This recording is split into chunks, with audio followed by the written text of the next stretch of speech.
जरूरी सूचना है आप सभी स्टूडेंट्स के लिए। स्टडी फॉर सिविल सर्विसेज का Android app Google play store में आ चुका है, उसको प्लीज तुरंत इंस्टॉल कर लीजिए।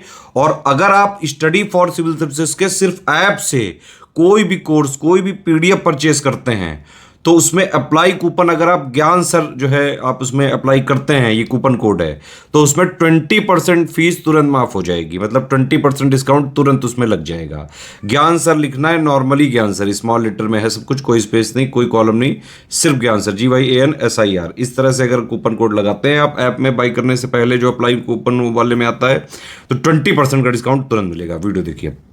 हेलो फ्रेंड्स, आपका स्वागत है सी सेट प्रिपरेशन के इस यूट्यूब चैनल पर। आज की इस क्लास में हम लोग परसेंटेज के पार्ट 2 को कवर करेंगे। इससे पहले हम लोगों ने पार्ट 1 को देख रखा है। अगर आपने नहीं देखा है तो प्ले लिस्ट में जाइए, में आप परसेंटेज के पार्ट 1 को देख सकते हैं। देखिए, आज की क्लास में हम लोग AB रूल के बारे में पढ़ेंगे। AB रूल देखिए क्या होता है, ये परसेंटेज का एक सॉल्ट ट्रिक होता है ना। इसके माध्यम से आप परसेंटेज के क्वेश्चंस को बहुत ही सॉल्ट तरीके से बना सकते हैं। आप UPPSC, BPSC, ROARO, UPSSC, SSC, bank, police, किसी भी एग्ज़ाम की अगर तैयारी कर रहे हैं जहाँ पे प्रतिशत आता है, तो ये क्लास आपके लिए अत्यंत महत्वपूर्ण होने वाला है। आप वीडियो को अंत तक देखिएगा, आपको कुछ ना कुछ नई चीज़ें सीखने के लिए मिलेगी।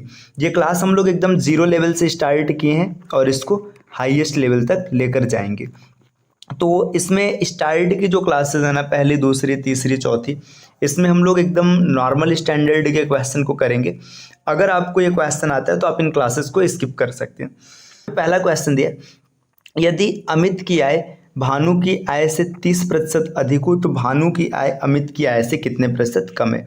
देखिए, जब कभी भी ऐसे क्वेश्चन मिलेंगे जहाँ पे आपको 1% दिया रहेगा और कंपैरिजन किया जाएगा, जब कभी भी तुलनात्मक प्रश्न होंगे, तुलनात्मक प्रश्न जब कभी भी मिलेगा तो वहाँ पे आप AB रूल को प्रयोग कर सकते हैं। ठीक, देखिए AB रूल ना एक बेसिक सा कॉन्सेप्ट है जो प्रतिशत के अलावा profit loss, speed, time and distance, कई जगह पे इसका प्रयोग किया जा सकता है। तो यहाँ पे हम लोग थोड़ा सा समझेंगे कि AB रूल क्या होता है। देखिए, AB रूल का तात्पर्य क्या है, यहाँ पे आपको मैं समझा दूँ। देखिए, जब कभी भी AB रूल अप्लाई करना होगा, जैसे जो भी प्रतिशत दिया रहेगा ना, तो आप क्या करेंगे, सबसे पहले प्रतिशत को फ्रैक्शन वैल्यू में कन्वर्ट करेंगे। ठीक, फ्रैक्शन वैल्यू में कन्वर्ट करने के बाद क्या होगा, मैं इस एग्जांपल के माध्यम से दिखाता हूँ। जैसे देखिए, लिखा है ना कि अमित की आय भानु की आय से 30% अधिक है। अधिक होने का मतलब क्या, देखिए प्लस 30% का फ्रैक्शन वैल्यू हो जाएगा 3/10।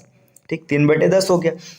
अब देखिए, जो ऊपर वाला मतलब जो अंश है ना, इसमें कोई चेंजिंग नहीं करना है। अब जब AB रूल आप अप्लाई करेंगे ना, AB रूल अप्लाई करने का मतलब क्या, देखिए जो अंश है, अंश को सेम टू सेम यहाँ पे उतार देंगे तो आप लिखेंगे 3। ठीक, अब अगर यहाँ पर प्लस लगा है तो इन दोनों को जोड़ देंगे, अगर माइनस लगा होगा तो इन दोनों को घटा देंगे, तो 10 और 3 13। तो जो इसका फाइनल आंसर आएगा 3/13% आ जाएगा, मतलब 3/13 आएगा। इसको परसेंटेज में कन्वर्ट कर लेंगे। देखिए, 3/13 को परसेंट में कन्वर्ट करने के लिए 100 से मल्टीप्लाई करेंगे तो आपको मिल जाएगा 300/13। 300/13, 13 दूना 26, 4 बचे, 13 दिया 39। ऐसे आप डायरेक्टली भी देख सकते हैं कि 3/13 का जो परसेंटेज फ्रैक्शन वैल्यू होता है 23.07 होता है। तो ऑप्शन नंबर C इसका बिल्कुल सही हो जाएगा। तो देखिए, परसेंटेज फ्रैक्शन वैल्यू में क्या करना है आपको पूरी तरीके से समझ में आ चुका है। मैं एक बार फिर से क्वेश्चन को रिपीट कर दे रहा हूँ। देखिए, जो भी परसेंट दिया होगा उसको फ्रैक्शन वैल्यू में लिखेंगे। आप लिखेंगे, देखिए 30% है ना, ये इंक्रीज हो रहा है तो आप सीधा सीधा इसको लिख लेंगे प्लस 3/10। 3/10, इसके बाद इसको आगे बढ़ाएंगे, अंश को सेम टू सेम रखेंगे, हर जोड़ देंगे। देखिए, यहाँ पे प्लस है तो इसको जोड़ देंगे, माइनस रहेगा तो घटा देंगे, 10 3 13। 3/13 जो होता है इसका परसेंटेज फ्रैक्शन वैल्यू होता है 23.07। ठीक है, तो इसका बिल्कुल सही आंसर हो जाएगा। अगर इसको भिन्न के स्वरूप में दिया होता तो 23 सही 1/13 ये वैल्यू दिया रहता, तब भी आप आराम से इसको कैलकुलेट कर लेते। तो इसका परसेंटेज फ्रैक्शन वैल्यू स्वरूप रहा। अगर आप इसको बेसिक तरीके से करते तब कैसे करते, देखिए इसका बेसिक स्वरूप ऐसा बनेगा, यहाँ पर दिया है 30% बढ़ जा रहा है। देखिए, पहले मान लीजिए 10 था, है ना, या देखिए अमित, यहाँ पे अमित है, यहाँ पर भानु है। ठीक है, अमित की आय, रुकिए इसको, देखिए अमित की आय भानु की आय से 30% अधिक है। देखिए, अमित है, ये भानु है ना। अमित का आय 30% ज़्यादा है, मतलब भानु का आय 10 तो अमित का आय 13। अब आपसे पूछ रहा है कि मतलब भानु का आय कितना कम हो जाएगा, तो 3 कम हो जाएगा। किससे कम हो जाएगा, 13 से। और परसेंटेज निकालने के लिए आप यहाँ पे क्या करेंगे, 100 से मल्टीप्लाई कर लेंगे। तो आप दोनों तरीके के साथ जा सकते हैं, जैसे आपको सुविधा लगे आप आराम से कर सकते हैं। चलिए आते हैं अगले प्रश्न की ओर। अगला प्रश्न आपके सामने दिया है, यदि अनिल की ऊंचाई दीपक की ऊंचाई से 60% अधिक हो तो दीपक की ऊंचाई अनिल की ऊंचाई से कितने प्रतिशत कम है। देखिए अनिल और दीपक दो लोग हैं, है ना, हाइट का डेटा दिया है। अब यहाँ पे डायरेक्टली देखो 60% है, 60% की फ्रैक्शन वैल्यू होती है 3/5, है ना।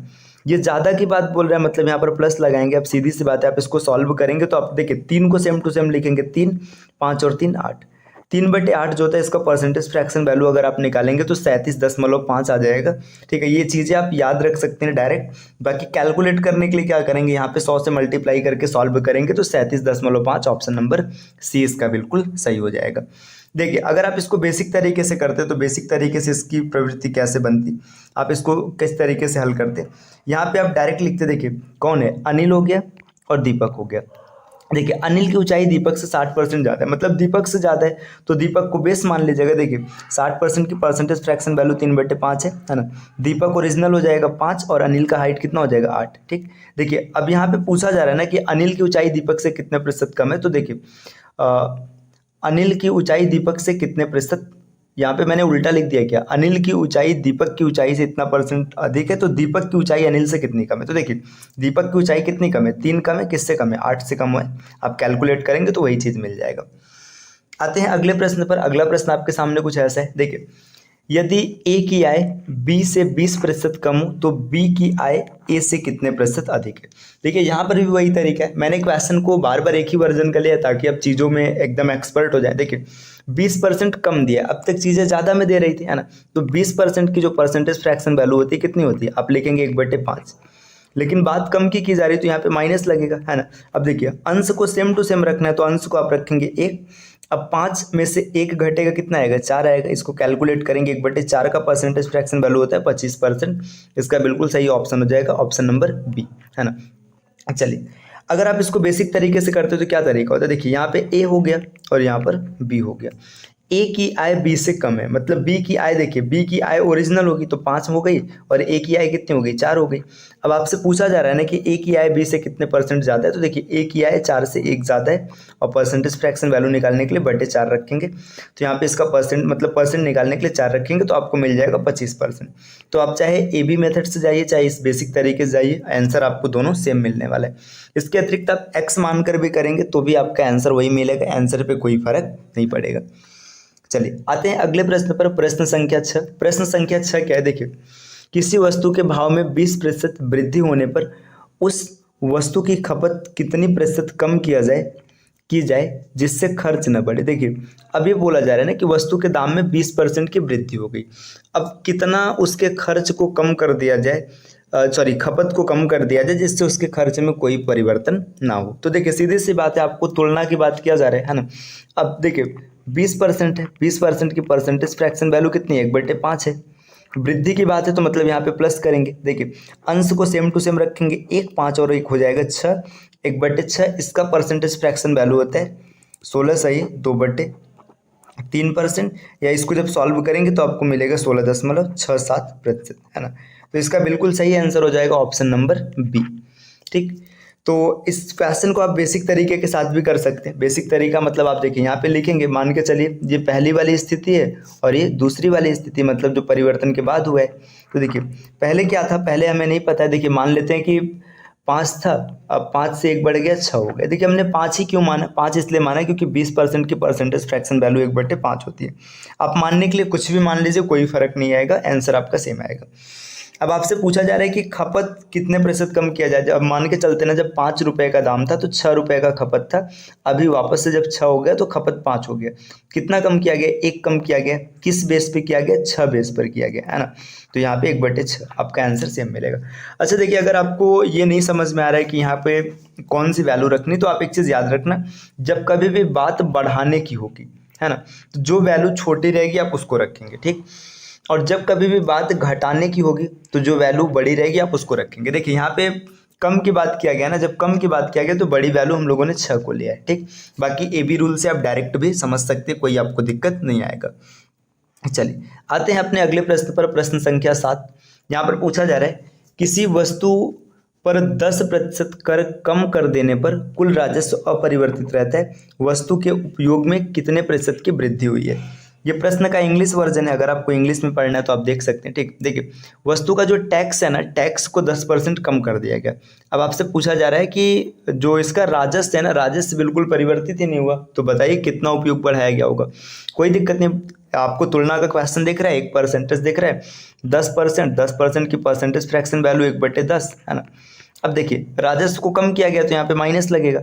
अब अंश को सेम टू सेम रखेंगे 1, और हर यहाँ पे क्या हो जाएगा, देखिए 10 में से 1 चला गया, 9 बच गया, 1/9 इसका परसेंटेज फ्रैक्शन वैल्यू होता है 11 से 1/9%। अब आप इसको कैलकुलेट करेंगे तो आपको मिल जाएगी 11.11%। ऑप्शन नंबर यहाँ पे कौन सा हो जाएगा, ऑप्शन नंबर सी। देखिए यहाँ पे सब 11 दिया है, तो अगर आपको ये सब चीज़ें याद रहेगी तो आप आसानी से कैलकुलेट कर पाएंगे। मैंने क्लास नंबर 1 में परसेंटेज फ्रैक्शन वैल्यू के बारे में डिटेल में बता रखा है। अगर अब तक आपने वो वीडियो नहीं देखा है तो आप प्ले लिस्ट में जाइएगा, यूपीपीसीएस टॉपिक वाइज मैथ्स नाम से आपको लिस्ट मिलेगी, उस लिस्ट को ओपन करके उसमें से क्लास देख लीजिएगा। चलिए आते हैं अगले प्रश्न पर। नेक्स्ट प्रश्न संख्या 8 क्या दिया, किसी वस्तु के मूल्य में 20% की कटौती की गई, वापस पूर्व मूल्य पर लाने हैं तो इसमें कितने प्रतिशत की वृद्धि करनी होगी। देखिए दाम में 20% की कटौती की गई है ना, 20% की परसेंटेज फ्रैक्शन वैल्यू 1/5 हो जाएगा। कटौती किया गया, कटौती का मतलब क्या किया गया है, कमी किया गया, तो कमी के लिए यहाँ पे माइनस लगाएंगे। ठीक, देखिए 1 और 5 में से 1 गया 4 है ना, तो आप 1/4 की जो वैल्यू होती है परसेंटेज वाली, ये आपका 25 होता है। मतलब 25% चेंज करेंगे तो वापस से अपने मूल पर आ जाएगा, ऑप्शन नंबर डी हो जाएगा। अगर आप इसको ए बी रूल से नहीं बनाते तो आप कैसे बनाते, देखिए यहाँ पे 20% की कटौती है। ठीक है, मान के चलिए पहले स्थिति में दाम इसका, देखिए आप मतलब ऐसे मान लो, जैसे मान लो 100 रुपये था। ठीक है, जरूरी नहीं कि आप 1/5 ही रखो, जो रखना है वो रख लीजिए, कोई फर्क नहीं। ठीक है, दूसरे स्टेटस में क्या हो जाएगा, देखिए 100 से 20 कम कर दिया गया, मतलब 80 हो गया है ना। अब इसको काट लेंगे, देखिए 20 से कटेगा 5 और 20 से कटेगा 4 है ना। अब क्रॉस मल्टीप्लाई अगर करके देखेंगे, क्रॉस मल्टीप्लाई क्यों, क्योंकि आपको ये नहीं पता है कि या फिर ऐसे डायरेक्ट देख लो। ठीक है, क्रॉस मल्टीप्लाई मत करो। देखो अब 5 से 4 हो गया है ना, 5 से 4 हो गया मतलब 1 बढ़ गया। अब वापस से 4 से 5 लेकर जाना है ना, मतलब 1 कम हुआ तब 4 से 5 लेकर जाना है। तो 4 से 5 लेकर जाने में आप 1 की ग्रोथ कराएंगे है ना, और किस बेस पर कराएंगे, 4 पर कराएंगे। तो 1/4 को कैलकुलेट किया जाएगा तो 25% इसका बिल्कुल सही आंसर हो जाएगा, ऑप्शन नंबर डी। चलिए बढ़ते हैं अगले प्रश्न की ओर। अगला प्रश्न क्या है, प्रश्न संख्या 9। आपके सामने 9 पर ये क्वेश्चन दिया है, किसी संख्या में से 600 के 75% का 2/3 घटाने पर 320 प्राप्त होता है, मूल संख्या बताइए। ठीक है, ये ए बी रूल से थोड़ा हट के क्वेश्चन है, बीच बीच में मैंने एक एक तड़का डाल दिया ताकि आप इसको देखते रहिए। देखिए किसी संख्या में से 600 के, देखिए संख्या है, हमें नहीं पता क्या, मान लेते हैं यक्स है ना, यक्स में से 600। ठीक है, 600 का मतलब होता है गुणा का 75% का परसेंटेज फ्रैक्शन वैल्यू होता है 3/4 है ना, 3/4 के 2/3, 2/3 का मतलब है 2/3 को जब घटाया जाता है इस पूरे फंक्शन को x के साथ तो हमको मिल जाता है 320। आपसे पूछा जा रहा है कि आप बताइए वो नंबर क्या है, तो इसको जैसे कैलकुलेट करेंगे ना आपको नंबर मिल जाएगा। देखिए 3 से 3 कट गया है ना, यहाँ पे इसको काटेंगे, देखिए 2 आएगा और ये पूरा हल करेंगे तो x माइनस ये 300 और बराबर 320 है ना, ये स्टेटस दिख रहा है ना। ये 300 इधर माइनस इधर आएगा प्लस हो जाएगा, x बराबर हो जाएगा 620। तो नंबर कितना था, नंबर था 620 है ना, 620। तो आप इस तरीके से भी आप इस क्वेश्चन को कर सकते थे, बाकी x नहीं मानना था तो हिट एंड ट्रायल के साथ जा सकते थे, x की वैल्यू आप रखते। ठीक है, x की वैल्यू रख के आपको बार बार चेक करना होता है ना। आप तो एक बार 300 के साथ करते, 620 के साथ करते, 720 के साथ करते, बाकी आपको वो नहीं करना है। आपको डायरेक्ट क्या करना है, नंबर को x मान लें, x में से 600 का 75% का 2/3 माइनस करेंगे और माइनस करने पर इक्वेशन हल करेंगे, आपको आंसर मिल जाएगा। चलिए बढ़ते हैं अगले प्रश्न की ओर। प्रश्न संख्या 10, एक सिनेमाघर में टिकट के मूल्य में 30% की कमी करने पर उसकी बिक्री 40% बढ़ जाती है। देखिए अब यहाँ पे कंपैरिजन नहीं है, यहाँ पे 2 स्टेटस दिया, तो इसका मतलब है आप इसको आप हल करेंगे। देखिए यहाँ पे मान लेते हैं टिकट, मतलब टिकट की प्राइस है, टिकट का प्राइस है ना, यहाँ पे टिकट की बिक्री है, टिकट की सेलिंग, और यहाँ पर रेवेन्यू है। देखिए टिकट का प्राइस पहले स्टेटस में कितना था हमें नहीं पता है। देखिए 30% की बात करेंगे तो परसेंटेज फ्रैक्शन वैल्यू इसका होता है 3/10 है ना, मतलब जो इसका फ्रैक्शन वैल्यू होता है 3/10। देखिए कमी की बात हो रही तो पहले क्लास में मैंने आपको बता रखा है कि जो हर होता है ये मूल वैल्यू होता है और जो अंश होता है वो परिवर्तन को दिखाता है। देखिए पहले 10 रुपये का टिकट आता था है ना, अभी 3 रुपये कम हो गया, मतलब 7 रुपये का आने लगा। ठीक, अब 40% की बात करेंगे तो 40% की जो परसेंटेज फ्रैक्शन वैल्यू ये 2/5 है। ठीक, देखिए ये बढ़ रहा है, मतलब यहाँ पे ये माइनस था तो माइनस के यहाँ पे प्लस हो रहा है। देखिए पहले जब 10 रुपये का टिकट था ना तो खाली 5 टिकट बिकता था, आज 7 रुपये का टिकट हो गया तो 7 टिकट बिकने लगा है। ठीक, अब देखिए यहाँ पे अगर हम लोग रेवेन्यू की बात करेंगे, देखिए एक टिकट की प्राइस 10 रुपये और 5 टिकट बिक रहा है, मतलब 50 रुपये का रेवेन्यू हो रहा है, मतलब 50 रुपये आप कमा रहे हैं। अब एक टिकट का प्राइस 7 रुपये हो गया और बिक भी कितने टिकट रहे हैं, 7 टिकट बिक रहे हैं, तो यहाँ पे आप देखेंगे तो 7 से 49 रुपये आपके जेब में आ रहा है। अब देखिए पहले आप 50 रुपये कमा रहे थे, अभी आप 49 रुपये कमा रहे हैं, आपकी इनकम में कमी हो गई। कितने की कमी हुई? 1 रुपये की कमी हुई। ठीक, 1 रुपये की कमी हुई, तो देखिए जब कमी आ गया ना तो ये ऑप्शन और ये ऑप्शन, ये दो तो कैंसिल हो गए है ना। परसेंटेज निकाल लीजिएगा 1 और बटे 50, और परसेंट निकालने के लिए यहाँ पे 100 से मल्टीप्लाई कराएंगे तो ये 50 से 100 कट जाएगा, आंसर आ जाएगा 2%। तो इसका बिल्कुल सही आंसर हो जाएगा ऑप्शन नंबर बी। 2% की कमी आ जाती है, मतलब जो राजस्व है, जो इनकम है, उसमें 2% की कमी हो जाएगी। चलिए आते हैं अगले प्रश्न पर। अगला प्रश्न आपके सामने प्रश्न संख्या 11 है ना। देखिए यहाँ पर है, प्रश्न क्या बोला जा रहा है। इस क्वेश्चन में थोड़ा सा हिंदी वर्जन है, सिर्फ इंग्लिश में नहीं है, तो आप मैनेज कर लीजिएगा, उतना टफ नहीं। देखिए एक संख्या की 60% के 2/3 का 45% 81, तो संख्या बताइए। देखिए आपको संख्या नहीं दिया गया, क्या बोला जा रहा है, एक संख्या है। ठीक है, संख्या कौन सी है, ये x मान लेते हैं, x है। ठीक है, x का 60%, अब 60% की परसेंटेज फ्रैक्शन वैल्यू होती है 3/5, है ना। ये सब चीज़ कहाँ से निकल रही है, आप इसको पहले क्लास में देख लीजिएगा। ठीक है, 60% के 2/3 मतलब 2/3, है ना, का 45% की परसेंटेज फ्रैक्शन वैल्यू होती है 9/20, है ना। ये चीज़ आपको पता होना चाहिए। अच्छा अगर आपको नहीं पता तो आप कैसे निकालेंगे, देखिए 45/100, 5 से काटेंगे, देखिए 5 से काटेंगे तो 5 9 45 और 20 पंचे 100, ये मिल जाएगा। ठीक, तो आप इसको कैलकुलेट भी कर सकते हैं अगर आपको याद नहीं है, लेकिन कोशिश कीजिएगा कि ये सब चीज़ आप याद करके रखिएगा। अब इतना कैलकुलेट करने पे आपको मिल रहा है 81, है ना, 81 इसका आंसर आ रहा है। तो 81, अब देखिए इसको कैलकुलेट करते हैं, आगे कैसे कैलकुलेट होगा। देखिए 3 से 3 कट गया, है ना, देखिए 9 से इसको काट दिया गया, 9 9 81। ठीक, अब इसके बाद और आप आगे बढ़ेंगे, देखिए यहाँ पे 2 से काट दिया गया 10, है ना, अब 10 बचे 50, और इसके बाद इसका आंसर आ जाएगा x बराबर 450।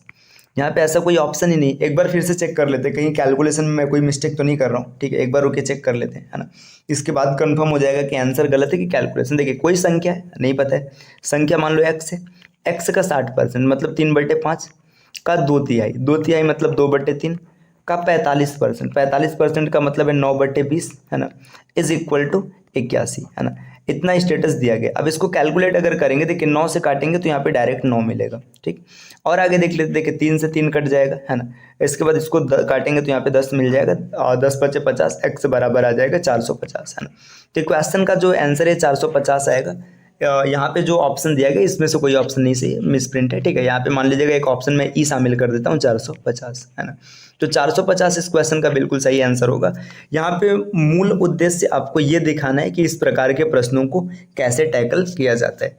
चलिए बढ़ते हैं अगले प्रश्न की ओर। अगला प्रश्न आपके सामने ये है ना, किसी भिन्न के अंश में 25% की वृद्धि करने पर तथा हर को दोगुना करने पर 5/9 प्राप्त होता है, तो भिन्न ज्ञात कीजिए। क्वेश्चन का इंग्लिश वर्जन अगर आपको पढ़ना है तो पढ़ लीजिएगा, है ना। देखिए भिन्न के अंश में 25% की वृद्धि की गई। अब एक चीज़ समझिएगा, जैसे मान के चलिए जब कभी भी कोई चीज़ लिखा जाता है ना, शुरू में कितना होता है 100%, उसके बारे में नहीं भी बताया जाएगा तब भी आपको पता होगा कि वो 100% है। ठीक, अब मान के चलिए भिन्न आपका 100% था, है ना, 100% था। अब 100% में जब आप 25% की वृद्धि करेंगे तो आपको हो जाएगा 125%, है ना, 125%। इस चीज़ को मैं डायरेक्ट लिख रहा हूँ, है ना, ये चीज़ आप समझ सकते हैं। अब क्लियर हो गया। देखिए 125%, अब भिन्न है तो हम इसको मान लेते हैं 125x बटे, देखिए इसके हर को दोगुना कर दिया गया। हर मान के चलिए 100 था, 100 को आपने डबल कर दिया तो ये कितना हो गया 200, है ना, 200 y, है ना। अब अंश और हर अलग अलग माना गया। ऐसा करने पे जो आपका भिन्न बन जाता है, कितना बन जाता है, बन जाता है 5/9, है ना। अब आपसे पूछा जा रहा है कि भिन्न निकालिए, तो इसको काट लेते हैं। अगर आप 25 से काटेंगे तो 25 पंचे 125 और 25 अट्ठे 200। ठीक, 5 से काटेंगे तो 5 से 5 पूरा कट जाएगा, x/y बराबर 8/9। इस क्वेश्चन का बिल्कुल सही आंसर हो जाएगा 8/9। 8/9 का मतलब है ऑप्शन नंबर सी। तो आपने ये डायरेक्ट तरीके से किया, बाकी परसेंटेज फ्रैक्शन वैल्यू रख के भी आप कर सकते हैं, आपको कोई दिक्कत नहीं आएगी। चलिए वैसे भी देख लेते हैं कैसे बनेगा परसेंटेज फ्रैक्शन वैल्यू के साथ। देखिए अगर परसेंटेज फ्रैक्शन वैल्यू के साथ हम लोग देखेंगे तो देखिए जो अंश है ना, अंश में क्या किया जा रहा है, 25% की वृद्धि किया जा रहा है। तो अगर आप अंश को देखेंगे तो आप लिखेंगे, देखिए 25% की वैल्यू कितनी होती है, 4/5, 5/4, सॉरी मैं 4/5 बोल गया। देखिए यहाँ पे आपका ये हो जाएगा, जो अंश है ये हो जाएगा 5/4, ठीक है, x बटे, अब देखिए हर की अगर बात करेंगे, हर में कितना किया जा रहा है, 200, मतलब 100% की वृद्धि हो रहा है तो ये 2/1 मिल जाएगा y, और बराबर करने पे आपको मिल रहा है कितना, आपको मिल रहा है 5/9। ठीक, अब देखिए यहाँ पे a/b/c/d इस कॉन्सेप्ट को सेट करेंगे तो मिल जाएगा 5×1 = 5 4 दूना 8 xy और बराबर में 5/9। देखिए 5 से 5 कट जाएगा, इस 8 को इधर ट्रांसफर कर देंगे तो x/y बराबर 8/9। तो इसका बिल्कुल सही आंसर हो जाएगा 8/9, ऑप्शन नंबर सी। ये हम लोगों ने पहले भी सॉल्व कर रखा है, यहाँ पे भी देख लिया। तो देखिए ये प्रतिशत का एक स्टेप आगे हम लोग बढ़े हैं ना, एक स्टेप आगे की चीज़ों को समझे। इसके बाद प्रतिशत की अगले क्लास में हम लोग थोड़ा सा और आगे बढ़ेंगे। मेरा मुख्य उद्देश्य आपको ये समझाना है कि प्रतिशत को समझते कैसे, उसको टैकल कैसे करते हैं। क्वेश्चन सॉल्व कराना मेरा उद्देश्य यहाँ पे नहीं, क्वेश्चन तो आप खुद से भी सॉल्व कर लेंगे अगर आपके अंदर एक बार समझ डेवलप हो जाएगी तब। इसीलिए मैं 0 लेवल के क्वेश्चन को लेकर आया हूँ और धीरे धीरे स्टेप को आगे बढ़ा रहा हूँ। ठीक है, आप इस प्रकार के वीडियोस को लगातार पाने के लिए हमारे चैनल सी सेट प्रिपरेशन को सब्सक्राइब कर लीजिए।